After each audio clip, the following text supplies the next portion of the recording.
Será que a gente desaparece no Nirvana? Eu sou o Pedro e você está dentro do Videogame Cósmico agora. Bom, para começar esse papo, a gente tem que discutir o que é o Nirvana antes. Nirvana é a banda de rock? Não, eu já devo ter feito essa piada, relevem. Nirvana, na visão budista, é a paz perfeita. É a contraposição ao Sansara. O Sansara, existência cíclica. É a existência em que a gente nasce e morre de novo, incontáveis vezes. Tanto assim, literalmente, né, o corpo nasce e morre, quanto num nível mais sutil. A gente cria uma identidade, a gente defende aquela identidade, constrói, né, enfeita ela, e aí uma hora essa identidade desaparece necessariamente. Então é assim dentro de um relacionamento, dentro de um emprego, nas suas relações, amizades, tudo na vida. A gente surge como um personagem, uma identidade que a gente cria com a mente, e aquilo ali uma hora desaparece, muda, se transforma tanto que some. E aí dentro desse processo da existência cíclica, essas identidades vão buscando a felicidade em algum tipo de experiência específica. E nunca encontra, né? Porque a felicidade que vem de uma experiência específica transitória só pode ser uma felicidade transitória. Então por isso que o Sansara não é muito legal. O Sansara a gente tá sempre atrás de alguma coisa. Agora eu preciso disso, agora aquilo.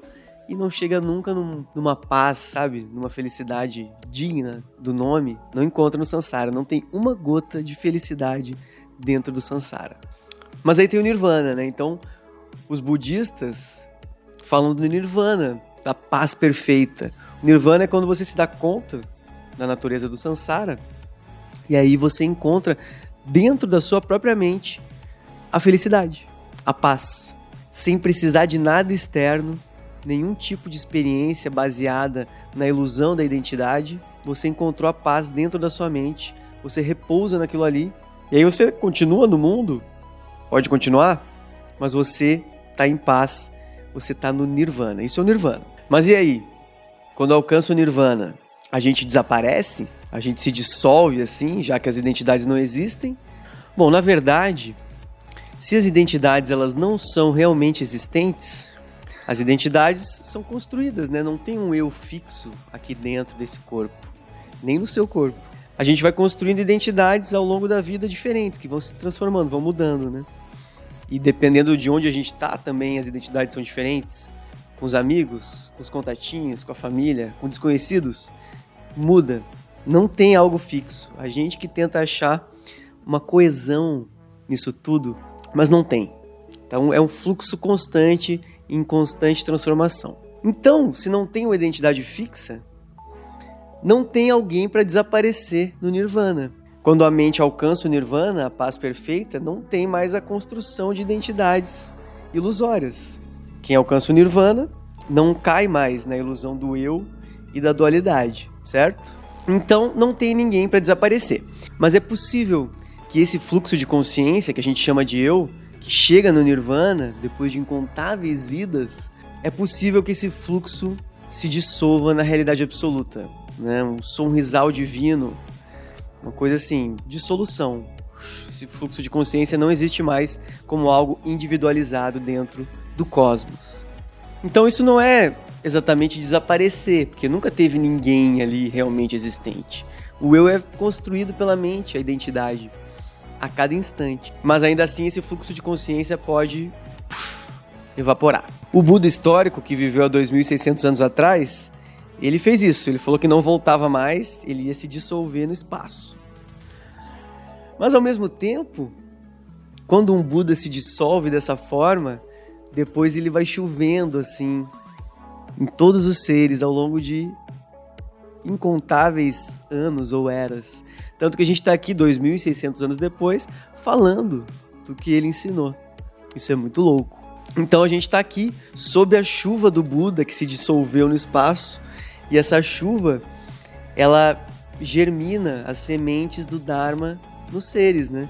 Então os seres têm propensões kármicas para se conectar com o Dharma, os ensinamentos que conduzem ao Nirvana, a libertação da mente. E quando um Buda se dissolve, se diz que ele vira uma nuvem assim e vai chovendo e germinando essas sementes do Dharma. Bonito, né?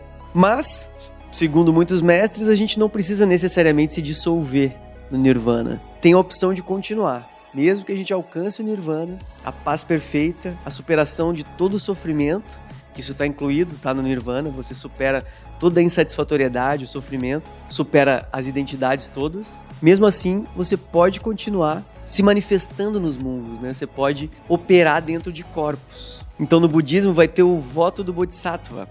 O Bodhisattva é aquele que faz o voto de não passar para o Nirvana, ou seja, não vou para dissolução, para paz perfeita e tchau para vocês, um abraço. Não, eu vou ficar no Sansara até que todos os seres alcancem o Nirvana. Eu vou ser o último a sair, eu vou apagar a luz da parada. Esse é o voto do Bodhisattva. Ou seja, o Bodhisattva, mesmo que ele alcance o Nirvana, ele não vai se dissolver, não vai para outro lugar. Ele vai continuar aparecendo nos mundos todos para ajudar os seres a alcançarem o Nirvana também. O que é muito mais razoável, né, galera? Porque você se iluminar, se libertar sozinho, não faz muito sentido. Porque se não tem identidade, nem tem separação real entre os seres, correto? Então, faz muito mais sentido você ajudar todos os seres a também se libertarem, né? A também perceberem que eles podem repousar no Nirvana que está dentro da mente deles mesmos. Claro que o Buda, que desapareceu no espaço, se dissolveu, né? O Buda histórico, deixou tantos ensinamentos, milhares e milhares de ensinamentos antes de fazer isso. Então ele está chovendo Dharma em cima da gente desde então. Mas é possível você continuar emanando corpos em todos os mundos, o que eu acho que deve ser mais divertido, né? Então se eu fosse escolher agora, eu apertaria o botão de continuar renascendo nos mundos em benefício dos seres, porque eu acho que é mais divertido, né?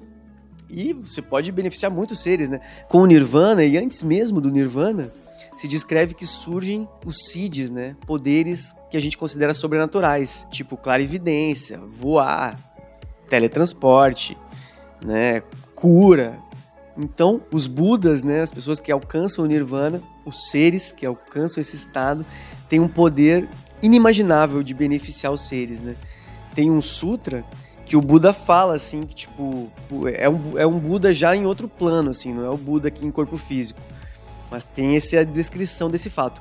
Então o Buda mostra pra galera, ele emana um monte de Budas pra vários mundos, assim, e aí os Budas chegam lá e dão ensinamentos pra galera e beneficiam um monte de gente, tudo assim, simultâneo. Ele, um Buda emanando um monte de Buda pra um monte de mundo diferente.